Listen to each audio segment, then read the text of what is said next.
la parte de los antecedentes históricos, doctrinales, ¿ya? Los precursores.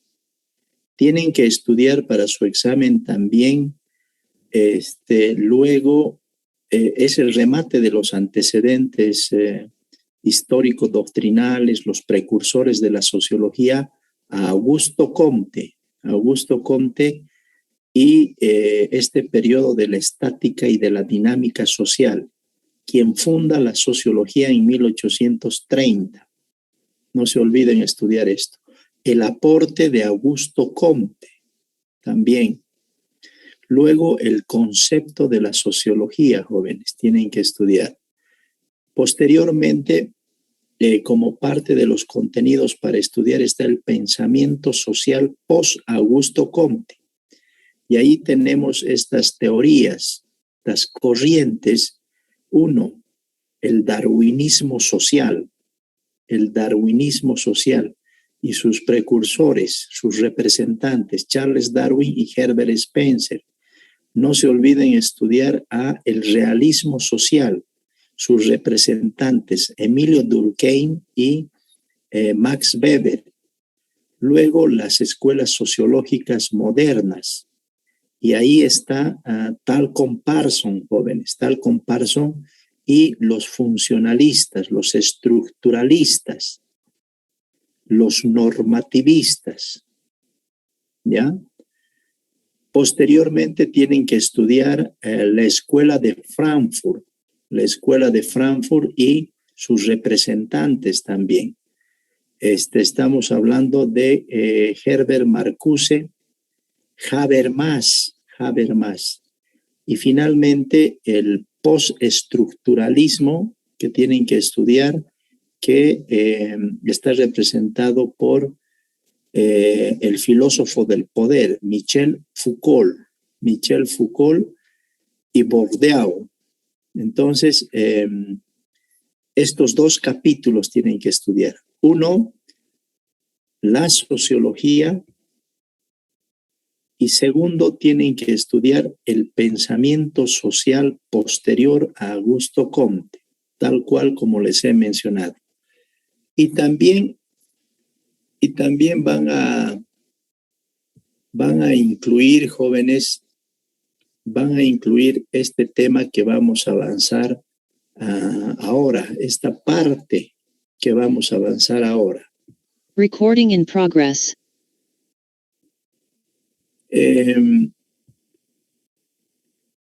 Esta última partecita, jóvenes, tiene que ver con las tendencias sociológicas actuales. O sea, cuando estamos hablando de tendencias sociológicas, estamos hablando de alguna generalidad, pero de alguna forma de renovación de la sociología, de nuestra disciplina científica, ¿ya? De manera muy general, por eso hablamos de tendencias. Hemos hablado ya de escuelas sociológicas, hemos hablado de teorías sociológicas. Ahora, pero nos toca referirnos a esto de las tendencias sociológicas. Y para ello, primero vamos a comentar un par de antecedentes y luego el contexto del siglo XX, ¿ya? Del siglo XX y de principios del siglo XXI también. A ver, jóvenes, primero tenemos que decir que la sociología, jóvenes, es una disciplina científica relativamente nueva, no se olvide.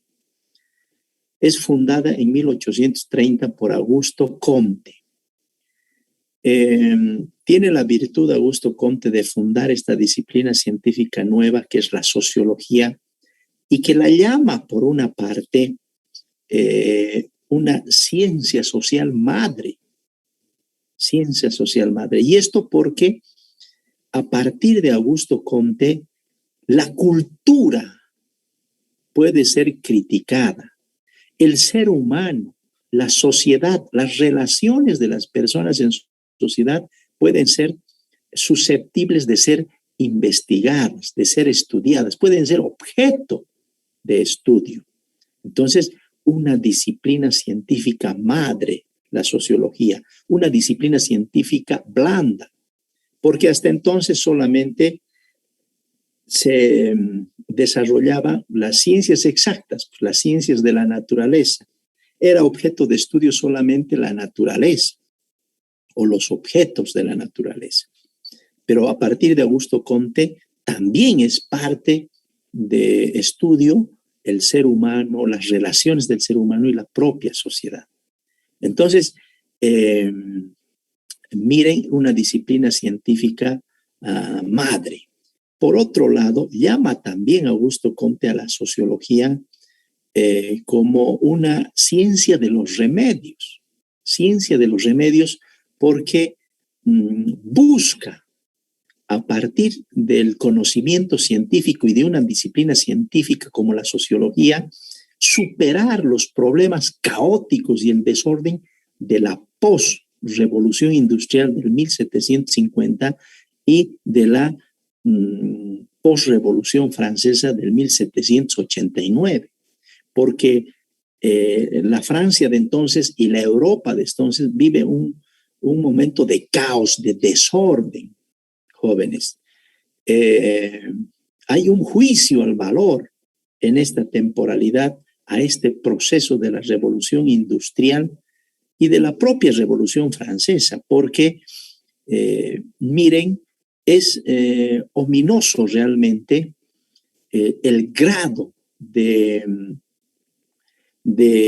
explotación, de opresión que vivían las personas, los obreros en la revolución industrial. Los niños que trabajaban en las minas, las mujeres, trabajaban 14, 16 horas de jornada laboral. O sea, dejaban prácticamente sus huesos donde trabajaban. Gemían por este nivel de opresión que se vivía. Hay un juicio al valor. Aquí se hablaba mucho del hombre lobo del hombre, ¿no? A veces las personas nos comportamos peor que los propios animales porque hacemos y decimos las cosas de manera consciente. Por lo menos los animales no, pero las personas sí. Entonces hay un juicio al valor. Ese es el grado de degradación al que llega la sociedad europea en este entonces. Y después de la Revolución Francesa hay una gran confrontación también desde el punto de vista del pensamiento político. A la izquierda están los insatisfechos, los proletarios, sobre la base teórica del socialismo utópico. A la derecha están los liberales, los burgueses, los satisfechos, diríamos, y hay una pugna, una fricción, una controversia entre estos sectores, ¿ya? Entonces, ¿qué plantea Augusto Comte a propósito de la sociología? Renovar el conocimiento intelectual, porque si dice que hasta entonces no hubo una renovación intelectual fue porque había un caos, un desorden en la sociedad y en el aspecto moral de esta, ¿no? Entonces, Augusto Comte nos plantea la renovación intelectual y vale la pena que mencionemos que una de sus propuestas jóvenes es precisamente desde el punto epistemológico renovar el pensamiento para alcanzar la verdad a partir del positivismo, del fenómeno positivo, del fenómeno real, de lo objetivo. Objetivismo es igual que positivismo, ¿ya? No dejarse llevar ya por los dogmas, por los mitos, ¿ya? Por la lógica pura, por el empirismo puro, sino a partir de la experiencia de los sentidos, pero validada por la experimentación, por la observación. Así se llega a la verdad, dice Augusto Comte. Entonces plantea renovar el pensamiento intelectual. Y también existe ahí otro pensamiento filosófico importante que surge, que es el marxismo, como propuesta de renovación intelectual para la solución de los problemas en la sociedad. Sin embargo, jóvenes, es necesario que aquí ya aclaremos una cosa. Esta renovación del pensamiento intelectual desde entonces es ¿para qué? Para solucionar los problemas de la postrevolución industrial y de la postrevolución francesa. Y la pregunta es, ¿se adecua esta renovación intelectual a la solución de los problemas actuales? Parece que no, jóvenes. Por eso existe una crisis intelectual actualmente. Y se cuestiona, jóvenes, este pensamiento base, este pensamiento filosófico disparador de la postrevolución francesa, que es el positivismo y que es el marxismo.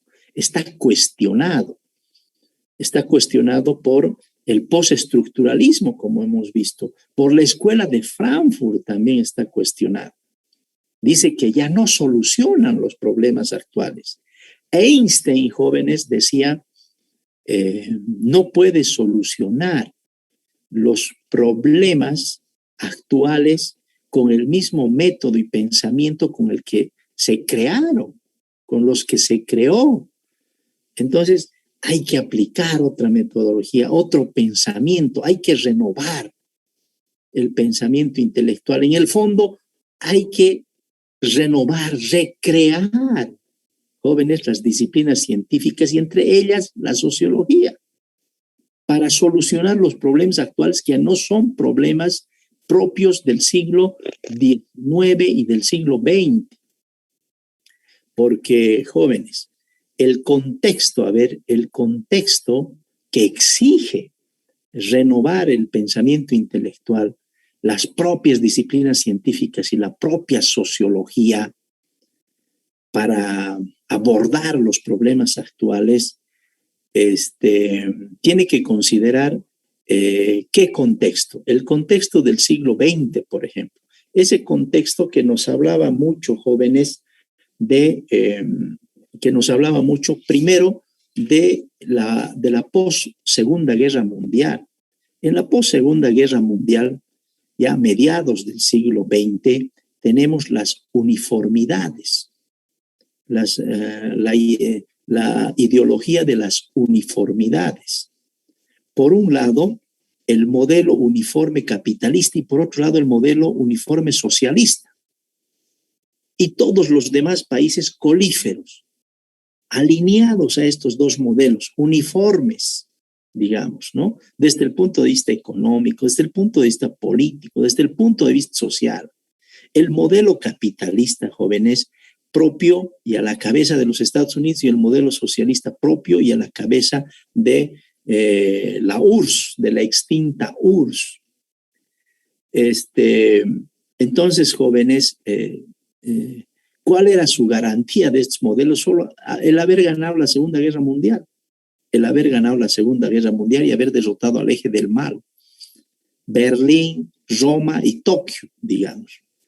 Entonces, se impone esta teoría de la uniformidad en el mundo. Segundo, otro aspecto importante, jóvenes, del contexto del siglo XX, de la segunda mitad del siglo XX, es que la Europa imperialista, tras la Primera y Segunda Guerra Mundial, había dejado de ser tal para promoverse la libertad y la independencia de muchos países de Asia, de Medio Oriente y de África. Y hoy todavía siguen trabajando en su emancipación en estos países. Ustedes escucharán cómo Europa sigue interviniendo en muchos países de Medio Oriente, ¿no? Francia especialmente, la Francia imperial, que no deja de poner sus ojos a estos países, no obstante de que son libres, independientes, emancipados, pero siguen trabajando en su proceso. Ese es el otro contexto que nos llama a cambiar y a renovar el pensamiento intelectual, las ciencias y la propia sociología a renovarse. jóvenes.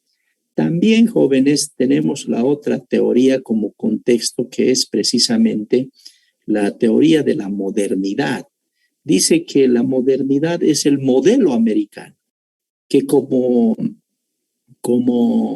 um, como impulsor y ganador de la Segunda Guerra Mundial, impone su modelo de vida, su estilo de vida, su modelo económico, político, social, porque garantiza estabilidad, mayor oportunidad, mayor educación, mayor salud, mayor empleo, ¿no? Dice que hay que impulsar la industria, el consumo interno en lo económico, ¿ya? Entonces, este modelo norteamericano es parte de la expresión de la modernidad.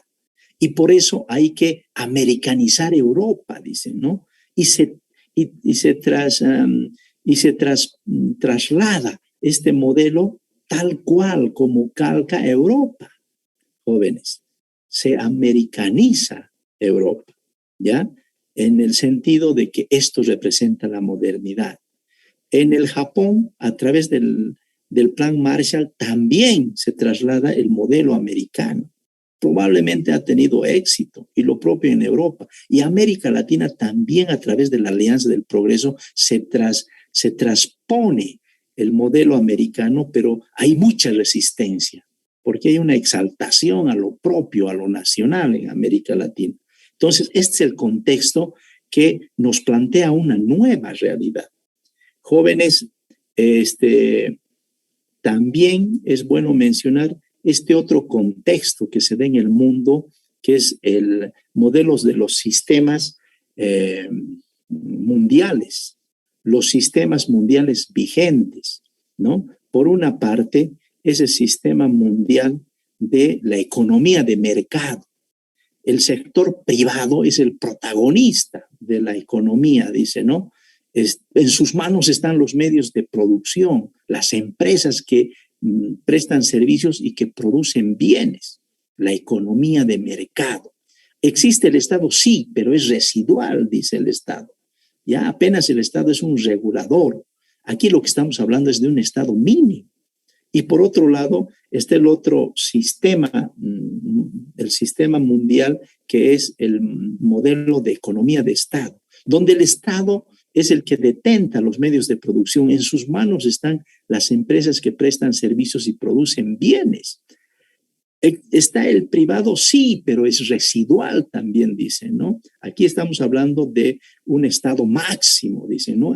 Entonces, hay una pugna, hay una sobreposición unas veces de la economía de Estado y otras veces de la economía de mercado en el mundo, ¿no? En este contexto se mueven los cambios en el mundo actualmente. Sin embargo, jóvenes, hay que reconocer que hoy por hoy se ha cambiado algunos paradigmas. Ese paradigma de la uniformidad, por ejemplo, por un lado el modelo capitalista y por otro lado el modelo socialista, sobre la base del paradigma de la uniformidad, está siendo cambiado en el mundo como parte de un proceso para dejar sentado el paradigma de la diversidad. El paradigma de la diversidad y dar paso a que en los países, en los estados, somos diversos. No puede haber una uniformidad en un país del mismo idioma, de la misma cultura, de la misma economía, del mismo sistema político. En un mismo país hay una diversidad, ¿ya? O sea, ya no se puede hablar del Estado-nación, sino del Estado-naciones, como sucede en la propia experiencia boliviana, ¿ya? El Estado plurinacional, que reconoce varios idiomas, pues, no solamente el español, sino varios idiomas, porque somos diversos, el paradigma de la diversidad. Reconocemos varios sistemas políticos, porque somos diversos, varios sistemas económicos, porque somos diversos. se reivindica el paradigma de la diversidad, de la pluralidad. Entonces, este es otro elemento que se mueve en el contexto actual, que va promoviendo los cambios en el mundo. Entonces, el fenómeno de la globalización que tiene que ver, por ejemplo, con, por una parte, el tema de los derechos humanos, jóvenes, el respeto a los derechos humanos. Por ejemplo, si en un Estado los derechos humanos de las personas no son vindicados, no son reivindicados a través de los mecanismos formales de defensa, entonces uno puede acudir a un organismo de defensa regional. Y este mecanismo de defensa regional, como es el caso de la Comisión Americana de Derechos Humanos o el Tribunal Americano de Derechos Humanos, que depende de la OEA para el caso del continente americano, América del Norte, del Centro, del Sur, etcétera, dictará resoluciones y sentencias que tendrá que cumplir el Estado. Entonces aquí hay un fenómeno de globalización, ¿ya? Hay una erosión de los estados. Y lo propio sucede en Europa. Lo propio sucede, está la Corte Internacional Europea, en la Corte Internacional de Derechos Humanos Europea, donde sus resoluciones y decisiones tienen que ser acatadas por los países europeos. Entonces hay una erosión de los estados en bien de este fenómeno globalizador de los derechos humanos. Y lo propio sucede en el intercambio de bienes y productos. Es tal en el mundo que hay organismos regionales que regulan este proceso. Y sus decisiones tienen que ser cumplidas por los estados. Sus decisiones, sus resoluciones, porque si no el Estado saldrá sancionado. Por ejemplo, en América tenemos la Comunidad Andina de Naciones, que tiene sus comisiones y que regula el intercambio de bienes y productos en los países de la subregión andina. Hay una erosión de los estados en función de este fenómeno globalizador, o el propio Mercosur, que aglutina a Paraguay, a Uruguay, a Brasil, a Argentina, donde hay un intercambio de bienes y mercaderías y donde están sujetas a estos mecanismos de regulación regional. Y los estados muy poco pueden hacer. Más bien lo que tienen que hacer es cumplir sus decisiones y regulaciones en un marco de cooperación y de integración, de globalización de estos fenómenos. Entonces, el mundo tiene este contexto, jóvenes, y esta realidad ha generado en el mundo una serie de problemas que ya no están focalizados, jóvenes, en una región, en un país, en una región, en un continente. Ni siquiera son intercontinentales, son globales los problemas, ¿no? Por ejemplo, estamos hablando del calentamiento global, estamos hablando de las migraciones intercontinentales, estamos hablando de los fanatismos religiosos que derivan en actos terroristas inclusive. Estamos hablando de la exaltación de las nacionalidades. Hay nacionalidades que quieren independizarse, que quieren federalizarse, que quieren desentenderse del Estado al que pertenecen. Estamos hablando de una ciencia que ha perdido su contenido metafísico, que no tiene valores, no tiene principios. Estamos hablando de una ciencia al servicio de los negocios, de la economía. ¿No? Es el nuevo santuario, los negocios, la economía, y eso subalterniza a las ciencias, porque ha perdido toda metafísica, todo valor, todo principio. Hay mucho pragmatismo, como se dice en la escuela de Frankfurt y en el posmodernismo. ¿No? Hay mucho pragmatismo. Lo que importa es el éxito. El fin justifica los medios. No importa ya la verdad. La verdad solo interesa si es para alcanzar el éxito, la promoción, la vanagloria. Entonces, estos son los problemas globales que hay en el mundo. ¿Y qué enfoque tendrá que tener entonces la sociología, jóvenes? Como conclusión, ¿cómo se tendrá que renovar las ciencias y la sociología para encarar estos problemas globales? De manera muy general y como tendencias. Las ciencias en general y la sociología dicen que tienen que ser imparciales, ¿ya? No tienen que ponerse al servicio de los nuevos santuarios, no tienen que ponerse al servicio del mundo de los negocios, del interés del dinero, sino que tienen que volver y retornar las ciencias y la sociología a un contenido de carácter metafísico, representar finalmente valores, el bien común, la solidaridad, la compasión, la generosidad, la paz, la justicia. Eso es lo que tienen que representar las ciencias y la sociología.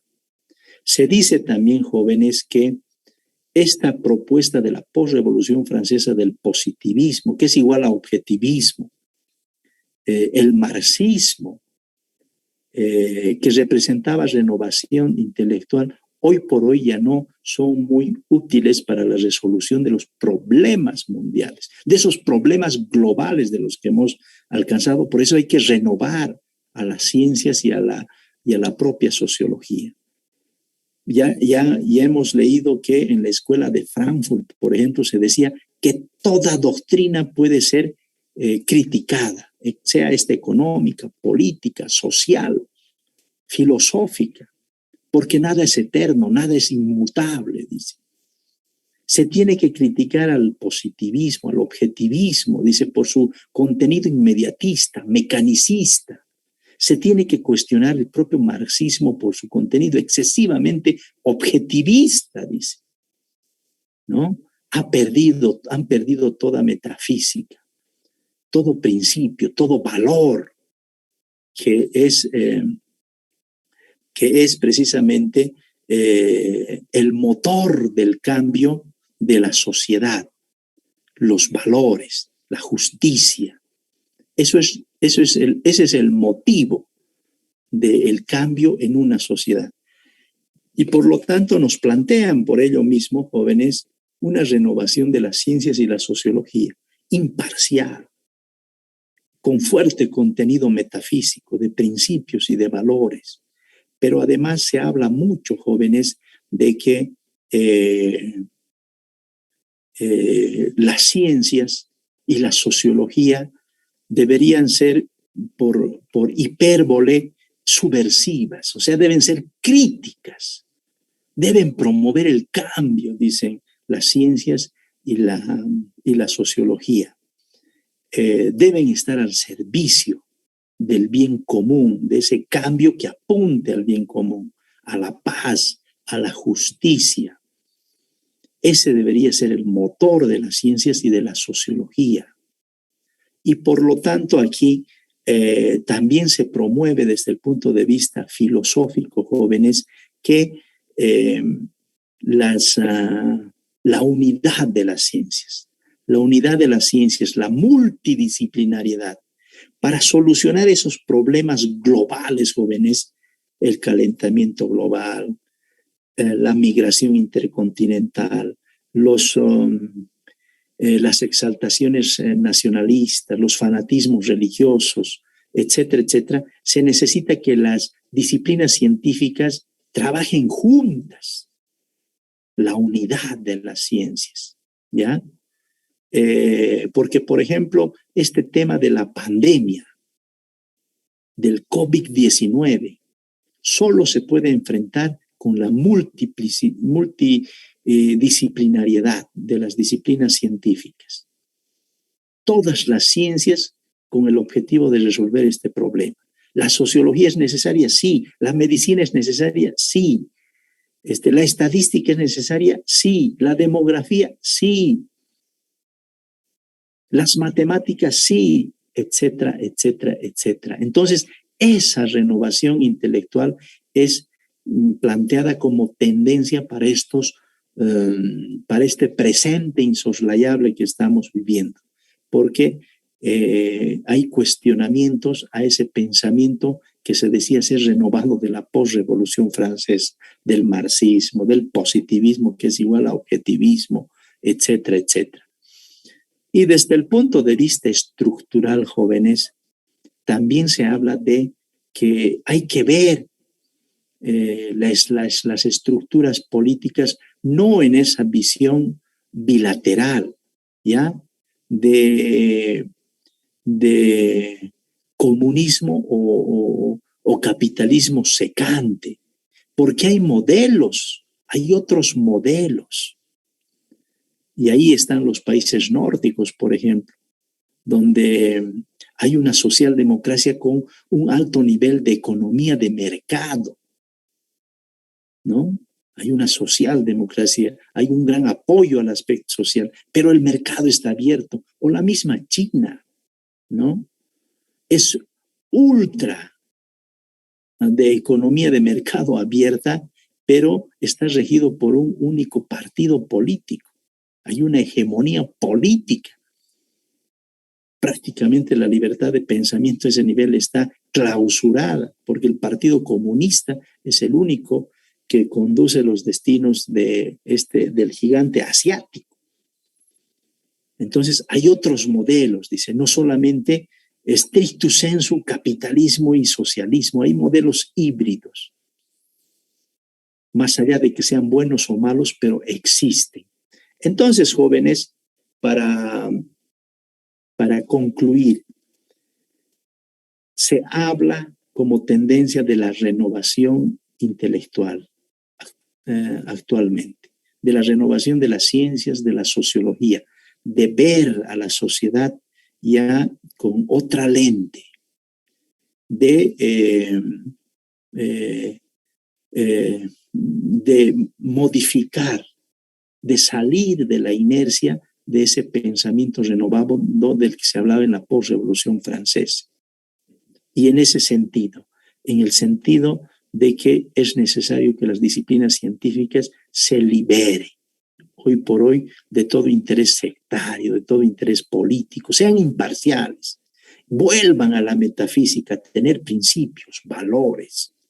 Se habla de la multidisciplinaridad y de la unidad de las disciplinas científicas, porque solo así se van a resolver los problemas en el mundo que son globales. No hay otra manera. Y finalmente, desde el punto de vista de las estructuras, hay otros modelos más que ese modelo B de capitalismo y socialismo stricto sensu. Bueno, jóvenes, hasta ahí entonces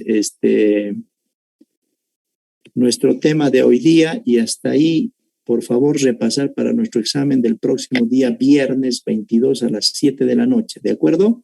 Su cuestionario va a estar colgado en el eCampus.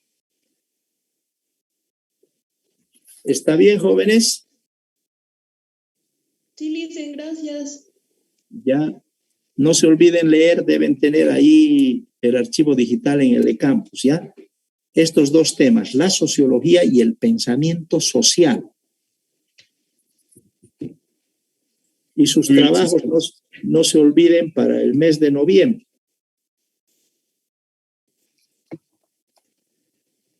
Muy bien, jóvenes. Gracias. Hasta luego. ¿Alguna pregunta?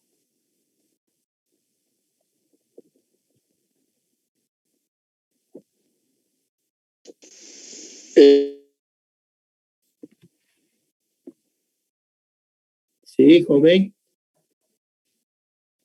Buenas noches, licenciado. Una consulta, por favor. Sí. Sí. Joven, dígame. Hola.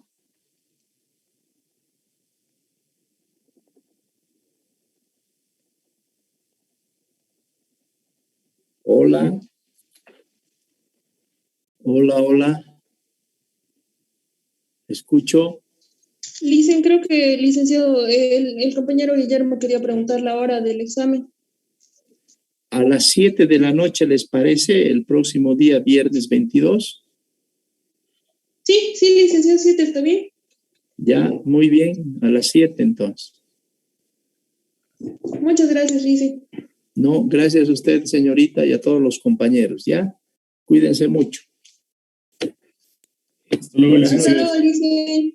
Hasta luego. Hasta luego, licenciado. Chao, joven Gadiel.